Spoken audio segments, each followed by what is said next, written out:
प्रेम स्वरूप श्री कृष्ण। अहंकार के सिर पर द्वेष होता है, धारणाएं होती है, मान्यताएं होती है, बाह्य आडंबर होता है, लेकिन प्रेम तो एकदम आवरण रहित होता है।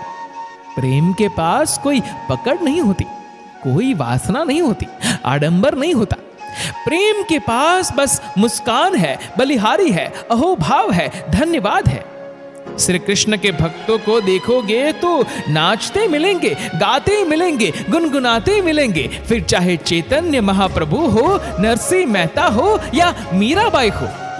चैतन्य महाप्रभु जब पूर्वाश्रम में निभाए पंडित थे, तब शास्त्रार्थ में बड़े बड़े विद्वानों को भी परास्त कर देती थी। तर्क में उनका कोई सामना नहीं कर सकता था। उन्होंने देखा कि तर्क से लोगों को परास्त करने में अहंकार को तो थोड़ा पोषण मिलता है, परंतु गंभीर शांति नहीं है, आनंद नहीं आता। प्रेम के सिवाय आनंद कहाँ है? निर्दोषता के सिवाय आनंद कहाँ है? एक छोटा सा बालक निर्दोषता से नाचता है, तोतली भाषा बोलता है, तो अपने माता पिता की थकान उतार देता है, क्योंकि बालक इस समय निरहंकारी है, निर्वासनिक है। इसलिए बालक की मुस्कान से उसके माता पिता दोनों प्रसन्न हो जाते हैं।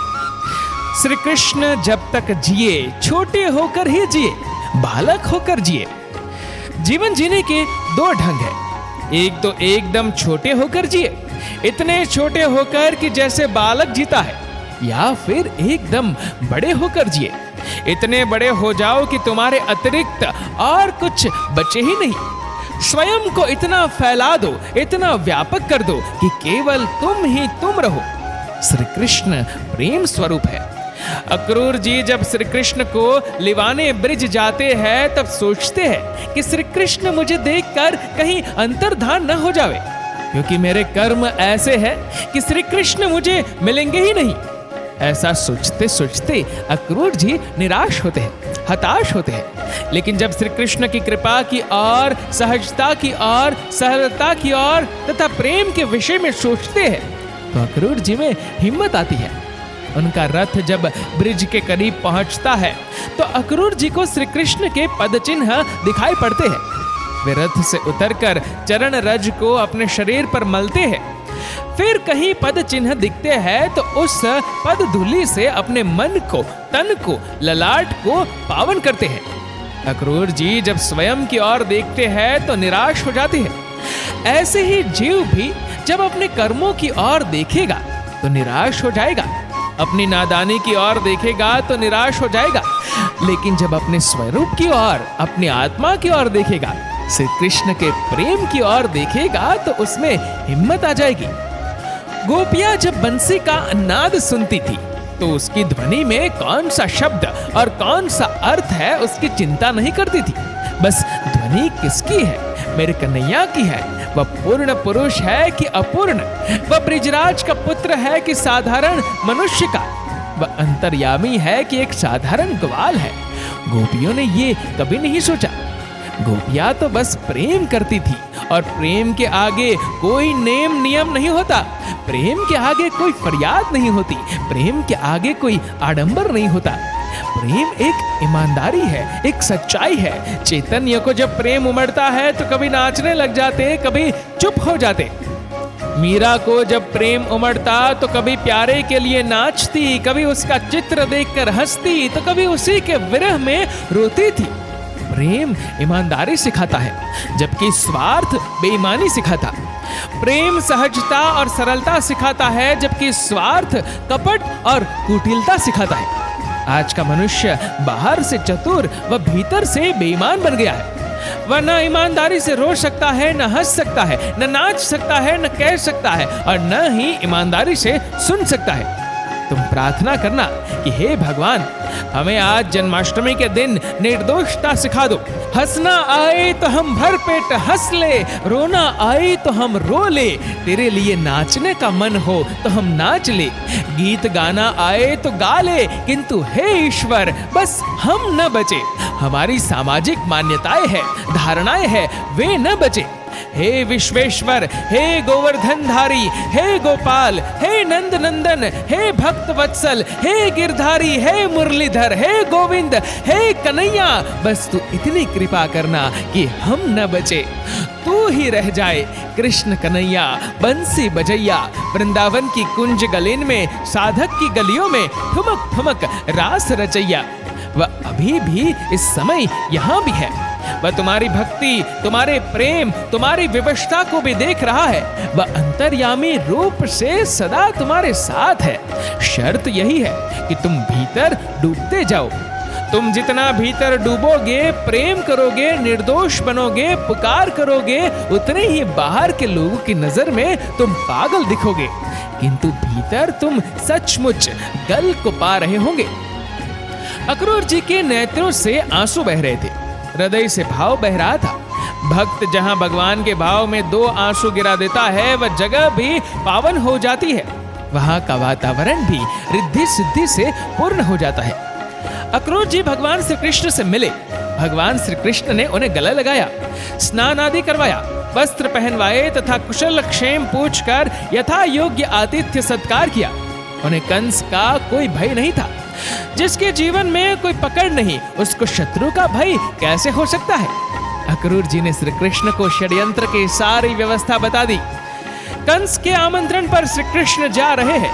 कंस ने महल के अतिथि निवास में उनके लिए व्यवस्था की, लेकिन श्री कृष्ण कहते हैं कि मेरे माँ बाप जेल में पड़े हैं और मैं महल का अतिथि बनूं, ये नहीं हो सकता।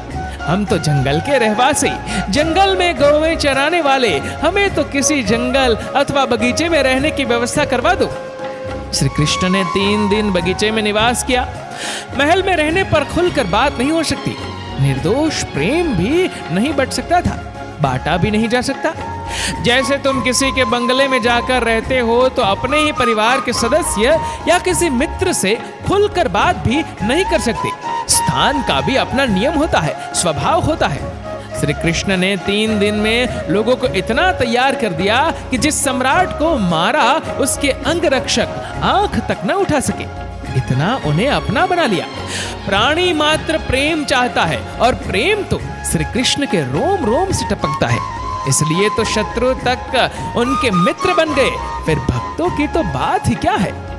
एक बार श्री कृष्ण के शरीर पर फफोले पड़ गए और शरीर में पीड़ा होने लगी। पटरानियां घबरा गई। उद्धव के आंसू रुकते नहीं हैं, फफोले पड़े कैसे? उसका कारण भी रहस्य युक्त था। प्रभास क्षेत्र में समुद्र के किनारे किसी ग्रहण के समय पटरानियां स्नान करने को आई। भारत में ऐसी प्रथा है कि जब सूर्य ग्रहण एवं चंद्र ग्रहण उतरते हैं, नदी से संगम स्थान के स्नान से भी समुद्र स्नान का फल अधिक माना जाता है। सागर तट पर एक हिस्से में ग्वाल बाल एवं अन्य लोग स्नान कर रहे थे एवं दूसरे एकांत हिस्से में पटरानियां स्नान कर रही थी। रानियों ने देखा कि उन ग्वाल बालों एवं गोपियों के बीच एक महातेजस्वी नारी पटरानी जैसी चमक रही है। उन्हें आश्चर्य हुआ कि वे कौन होंगी। उन्होंने सोचा चलो जरा देखिए। जाकर उन्होंने कहा आप हमारे साथ आओ, हमारे साथ ना आओ। तब वह परम तेजस्वी देवी कहती है नहीं, हमें वहां आने का अधिकार नहीं है।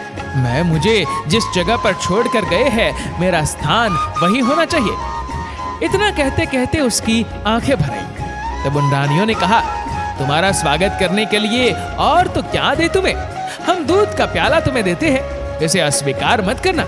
तो तेजस्वी महिला कहती है मैंने आभूषण और कीमती वस्त्र धारण करना छोड़ दिया है, मक्खन और मिश्री ग्रहण करना भी छोड़ दिया है। अब आप लोग बोलते हो तो दूध पी लेती हो, किंतु हे मेरे कृष्ण दोबारा ऐसा आग्रह का दिन मत लाना। श्री कृष्ण की याद में आंखों से आंसू टपक पड़े और मुख से आह निकल पड़ी, जिसके कारण दूध में विशेष गर्मी आई। वह दूध उसके पेट में गया और फफोले श्री कृष्ण को पड़ गए। श्री कृष्ण कहते कि हे उद्धव, वह कोई साधारण रानी नहीं थी, अपितु रानियों की रानी महारानी राधा थी। राधा ने आह करके दूध पिया था। उसके विरह की तपन ने मेरे शरीर को तपाया है, जिसके कारण मेरे शरीर पर फफोले पड़ गए हैं। उद्धव पूछते हैं प्रभु किस वैद्य को बुलाए, कौन सा इलाज करवाए? आप इतने छटपटा रहे हैं, अतः आप ही बताइए कि इसका क्या इलाज है।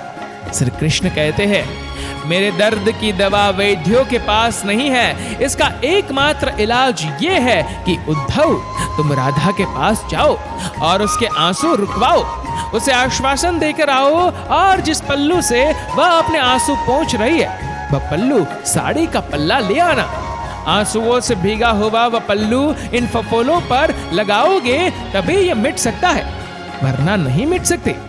देखो प्रेम के बदले में श्री कृष्ण कैसा प्रेम देते हैं। श्री कृष्ण की 8 पटरानियां थी जो सदा उनके साथ रहती थी, लेकिन उनमें से किसी का भी नाम श्री कृष्ण के साथ नहीं आता, परंतु भीतर से जो साथ में थी उस राधा का नाम आता है राधा कृष्ण।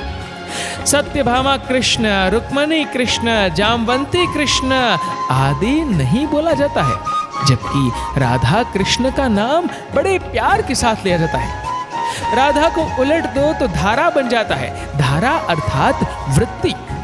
चैतन्य से जो वृत्ति निकलती है वह यही संसार की ओर जाती है, जो तुच्छ तो हो जाती है, किंतु वही वृत्ति चैतन्य से निकलकर चैतन्य को याद करती है, तो चैतन्य भी उसकी याद में ऐसा हो जाता है। वह राधा तुम्हारे पास भी है और श्री कृष्ण भी तुम्हारे पास ही है।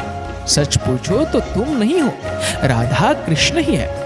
चैतन्य और चैतन्य की सूरता ही है, लेकिन हमारा अहंकार बोलता है कि मैं हूं, इसलिए राधा कृष्ण छुपे हुए हैं। छुपे हुए राधा कृष्ण को जीवन में प्रकट करने का यही अवसर है। जप से, कीर्तन से, ध्यान से मनुष्य में जो सुषुप्त शक्तियां है वे जागृत होती है। ग्वाल गोपियों के बीच छुपी हुई जो राधा है, अर्थात जीवन में अनेक वृत्तियों के बीच छुपी हुई जो धारा है, ब्रह्माकार वृत्ति है, वह प्रकट हो सकती है। बस शर्त इतनी ही है कि तुम उससे प्रेम करो, और वह तो प्रेम स्वरूप है ही। तुम्हारी पुकार सुनकर वह अवश्य ही प्रकट हो जाएगा। बस जरा अंतरात्मा से पुकारना सीख लो भैया। दोस्तों, इस वीडियो को लेकर आपकी क्या राय है नीचे कमेंट करके जरूर बताएगा, और अगर आपका वीडियो अच्छा लगा हो तो इस वीडियो को लाइक करेगा, शेयर करेगा ज्यादा से ज्यादा लोगों तक, और ऐसे ही और भी स्पिरिचुअल वीडियोस के लिए सब्सक्राइब करें हमारे यूट्यूब चैनल को और फेसबुक पर फॉलो करें हमारे पेज को।